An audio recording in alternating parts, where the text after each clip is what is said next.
Of course, the last part of the dialogue, or the last part of the speech, I should say, is what Socrates has to say at the very end after he's been condemned to death. But I think to to understand that, we have to go back again to the third part before he is actually found guilty. Um, when he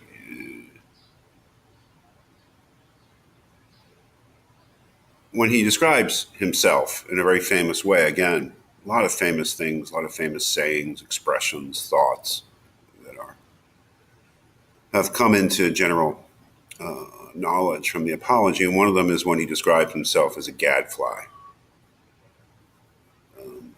Really extremely interesting because it's Socrates characterizing his public function.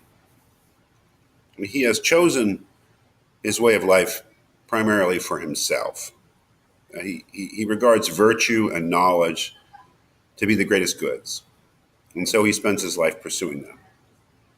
But he also believes that he does this for the public benefit. He says, "Oh, men of Athens, do not interrupt me, but hear me. There was an agreement between us that you should hear me out.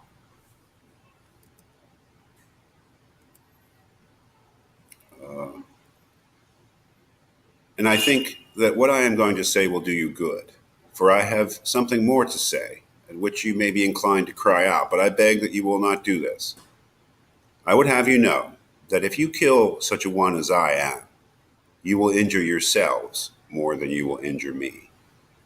It's a pretty bold statement that if the jury does what he thinks that they're probably going to do, and to eliminate him, to get rid of him, to kill him, that they're actually doing themselves more of a harm than they are him.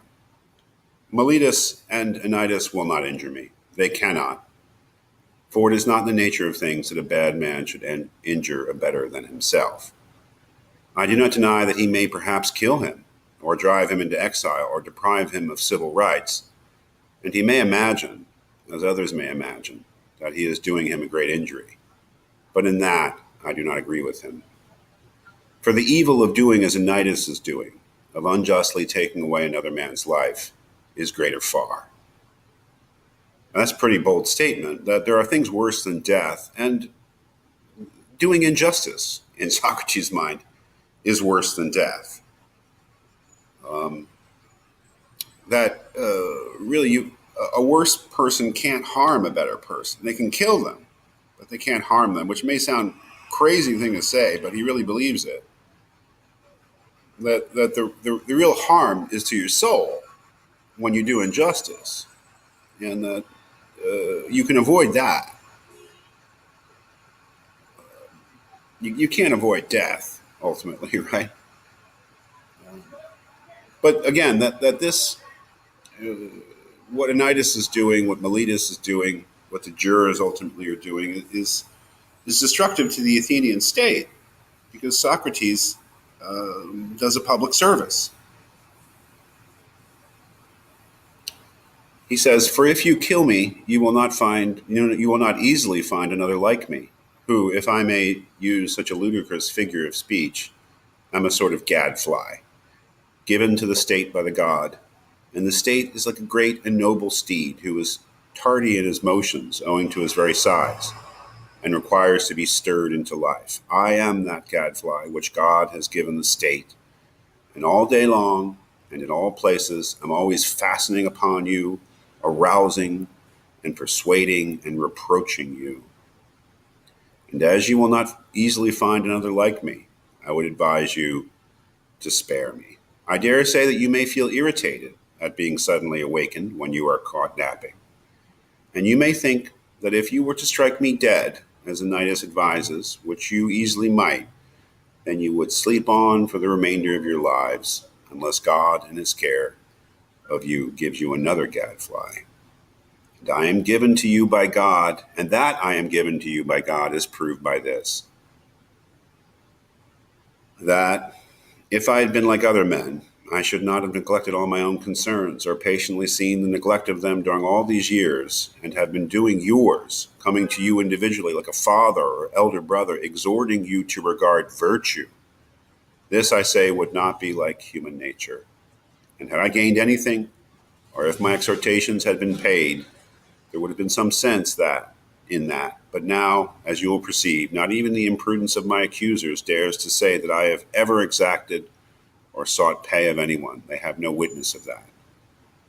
And I have a witness of the truth of what I say. My poverty is a sufficient witness. See, really, in the boldest way, accusing them of ingratitude, he has done them a great service because he's stung them awake. He can't give them knowledge because he doesn't have any himself, but he can try to sting them into a consciousness that they don't have any more knowledge than he does. This, he believes, is, he's spreading the word that you've got to examine your life. You've got to think. And if you do wrong, you have to admit that you've done wrong if it can be shown to you that you've done wrong.